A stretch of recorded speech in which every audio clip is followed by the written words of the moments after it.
everybody, and welcome to another episode of Dreams Unveiled. I think we're at 30 now, and I just want to take a moment to thank everybody who's submitting dreams. We're getting a whole lot of dreams. It's wonderful. I want to thank everybody who is watching. We're up to 740 subscribers.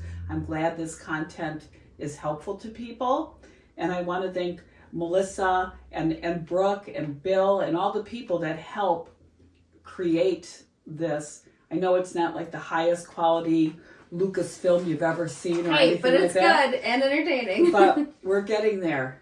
So thank you for all of that.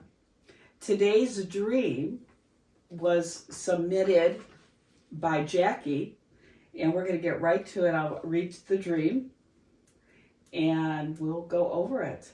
It's one of those dreams that is really short, but it's packed with so much stuff. Yeah. So much stuff. I feel like people sometimes think that if it's a short dream, that doesn't mean anything. Sometimes small dreams mean a lot. So I did a dream analysis. The whole dream was like 10 seconds. It was such a brief dream, and there was so much in it. And the individual was not willing to share the dream with me for the longest time because he felt there was no content worth talking about. Yeah. But it's not true. Our mind does not work like that. I mean, think about this, right? This is a good thought. You can look at a picture and how much, the picture that's next to you on the wall that you guys can't see, but how much, if you were really trying to analyze that and look into all of the pieces of it, there's a lot there, but it's only one picture. Right. And so I think we have to remember our mind is speaking mostly in images and dreams. And because of that, there is so much there. We don't understand how much is there. So send me your 10-second dreams. There's something in them. Just saying that. Yeah. So, all right, now we'll read Jackie's dream. And Jackie lives up in central New York. I should start, now that we're getting dreams from other locations, we should start telling people that, I suppose. Because definitely some of our dreams of snowfall is completely different from Texas. Yeah, right? Right now, in Oswego, New York, the weather is outstanding. It's beautiful. This is like prime weather right now. I've got so much vegetables coming out of my garden, and it's great. It was wonderful. Yeah.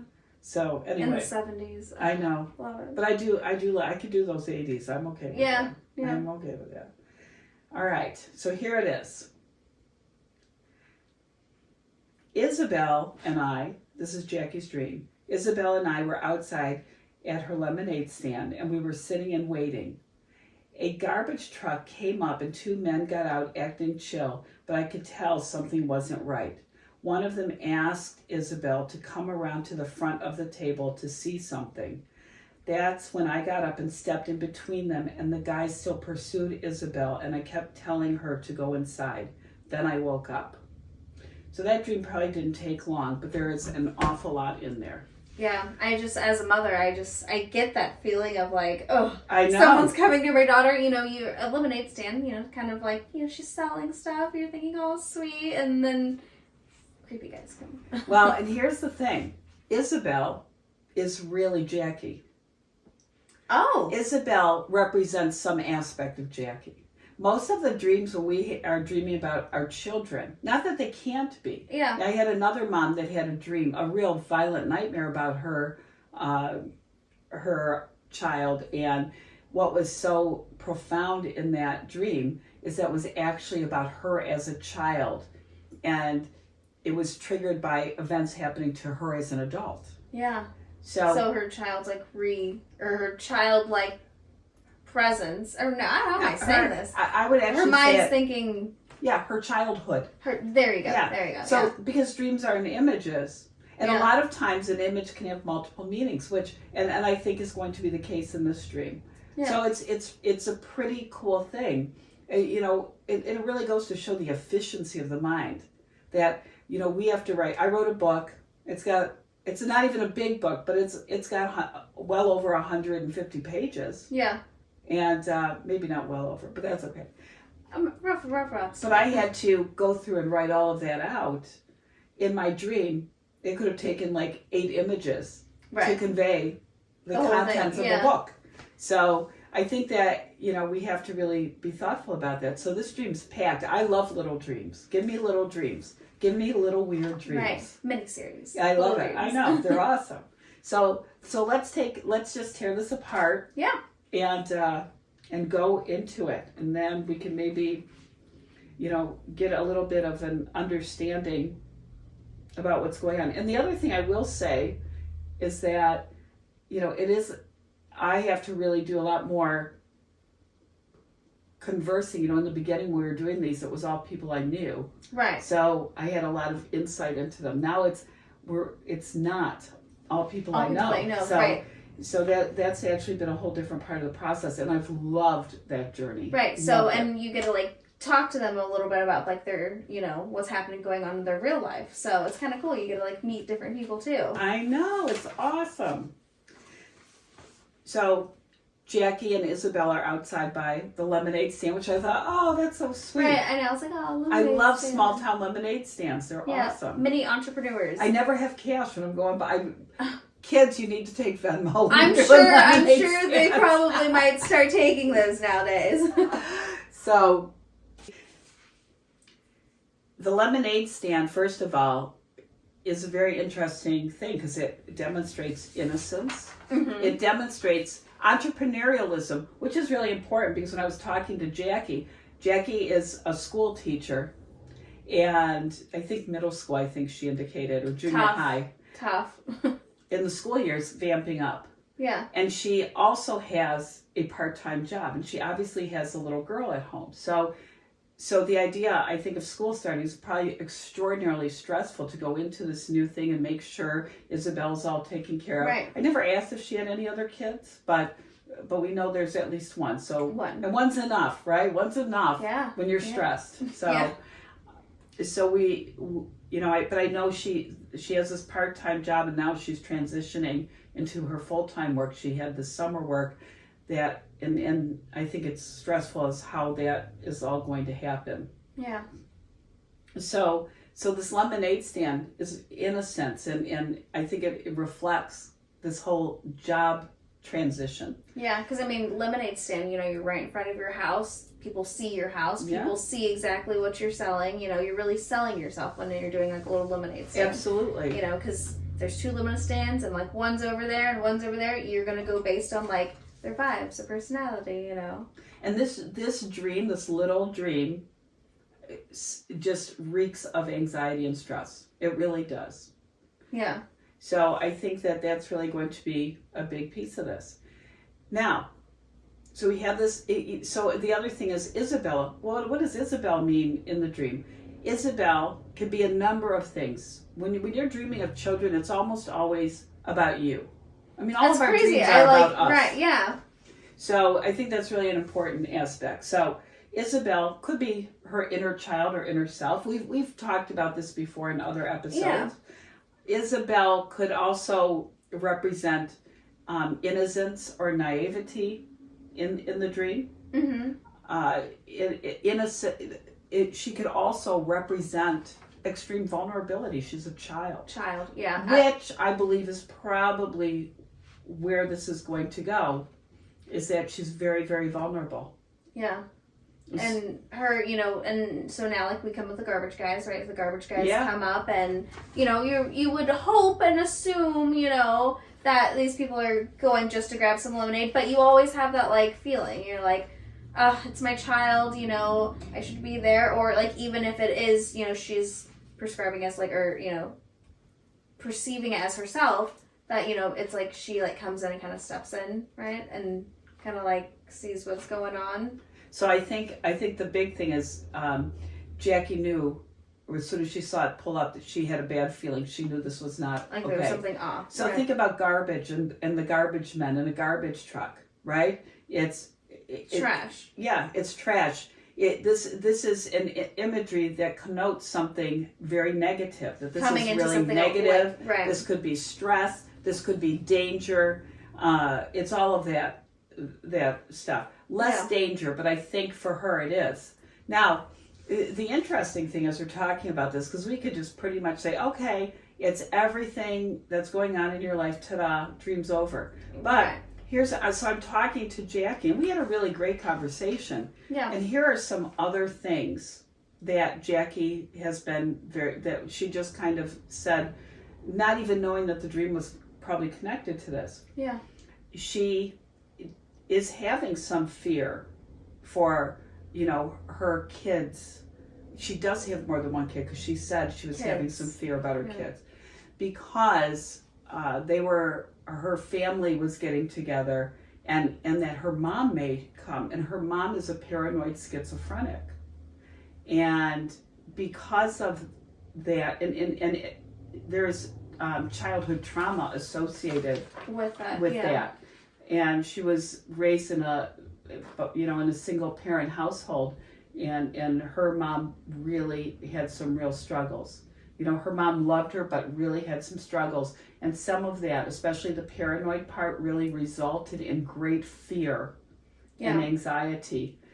That got to the point where she and her mom have not seen each other for a long, long time, and that there is a great distance because for safety reasons. Yeah.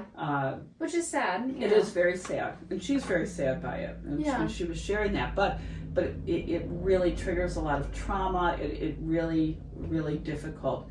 And I think the real problem isn't the idea that mom has paranoia and schizophrenia.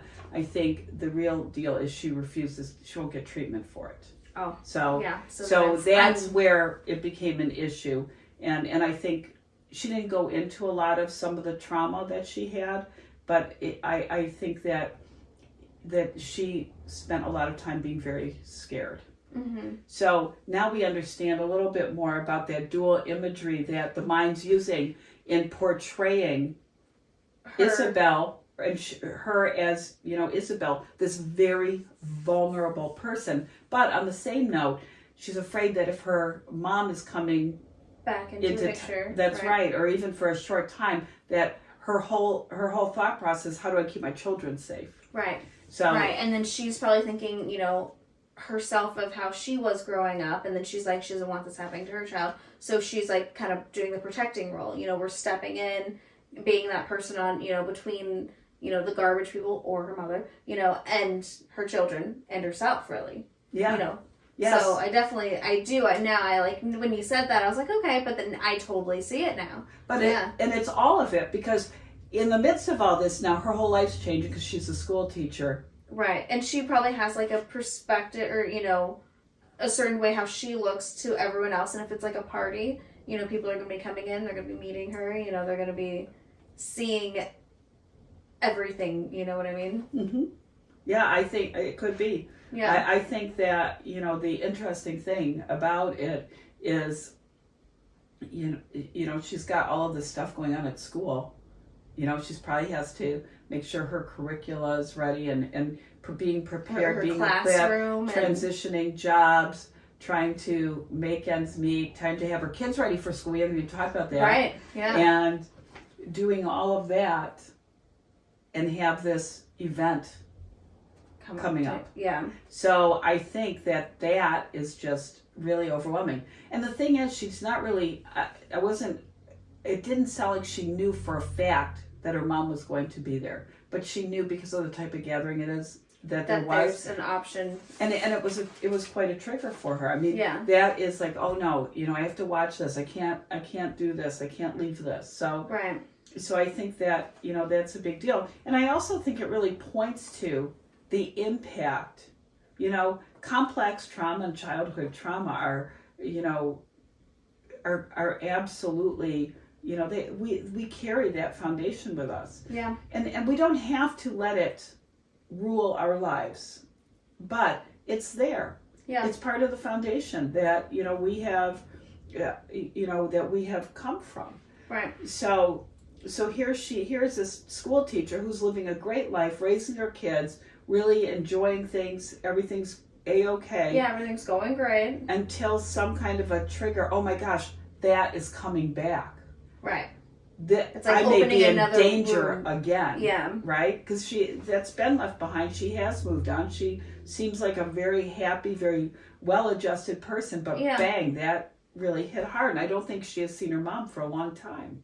Right. So it's a very important thing to understand. You know, I try and steer people away from using the words trigger, using the concept of triggers, because anything that is a trigger for us has power over us. Right. And so it's it can really change your whole day. It can. Yeah. And it's important for us to recognize that and think about that, because we need to really focus on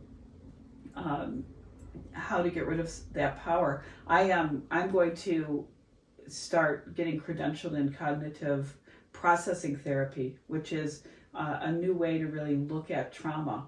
Yeah. For people. So hopefully that goes very well. I'd love to hear about more of that. Yeah, that's cool. It's pretty cool. Yeah.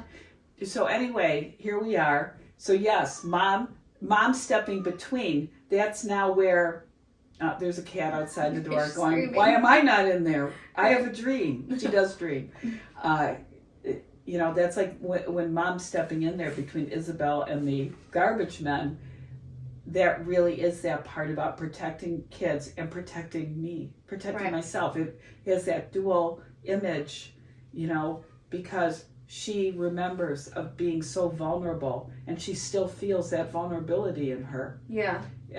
But she's also having to step into like the guardian role. That's right. Too. And that just that scene really has multiple meanings for her. I love how in these dreams I can like literally see the dream. I know. You know, I can like I don't see like really like certain faces or whatever, but I see like the whole playing of the dream. I like this. You know, it's like fun getting to really like dive deep down in someone's life like this. Well, as we get more technical and things kind of evolve here, we may be able to do, you know, like series of that one person's dream. We could actually, or we could you know, play scenes from the dream. Yeah. We can have actors in it. We're not there yet. Stop, that'd be so cool. I know. We gotta get like the local like high school together. I know, right? That'd be so cool. Or we could probably get AI, but I don't really. Their hands will be weird. Yeah, I don't know if I want to do that yet. They're not there yet.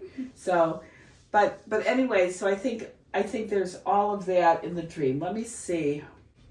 Let's talk about how this dream ends. So we've went through, you know, so much here, and I really do encourage.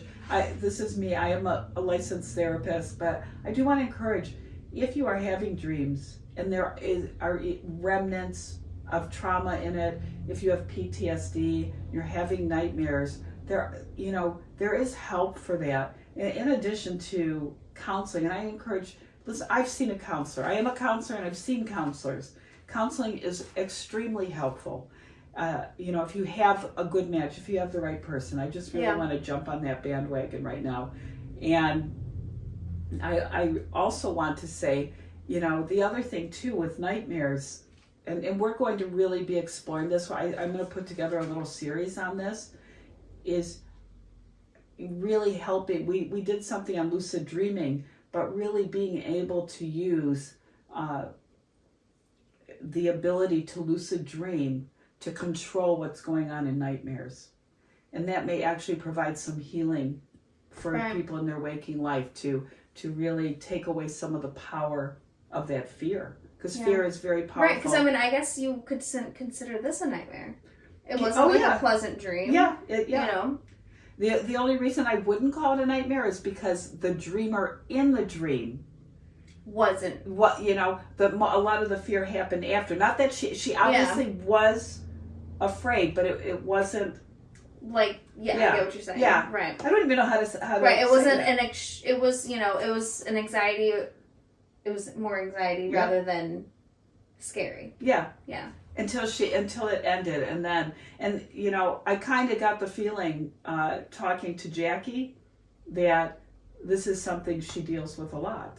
Yeah. That these kind of dreams. This isn't her first one. Yeah. So you know. Well, hopefully we can get more dreams from Jackie, and we can. I know. You can help her out through it. Yeah, that's right. So anyway, let's talk about how this dream ends. Well, first, it's important to note that Jackie knew something wasn't right off the top. Yeah.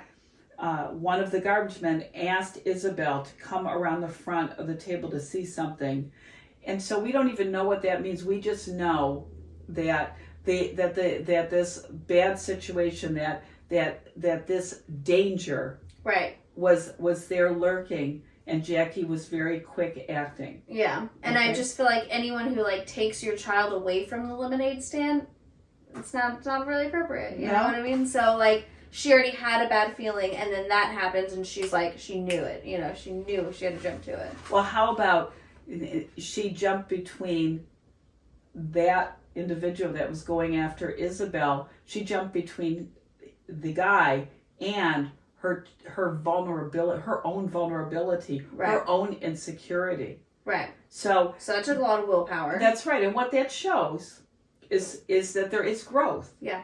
You know, we have been talking about how we see hope at the end of dreams, that we see this change. And the fact is that she is strong enough now that she can step in and not be the same impact. It's still traumatic. Right. And all that, there are probably situations that are still there, but she now is able to step in and say, not a chance. Right. And then what she said to Isabel, aka her own vulnerable self, her own insecure self, her own frightened self, you need to go in the house. Right. Get in the house. Right? Safe. And that's really important, because the part of her that is strong, that is the protector of both her and Isabel, both her and her children, was right there to stand up to that fear, that anxiety, that stress. Yeah. So I'd say that was a good one. Yeah. It was short but powerful. There was so much in that dream. But really what it hopefully does is gives Jackie an understanding. There's growth. She is moving forward beyond that.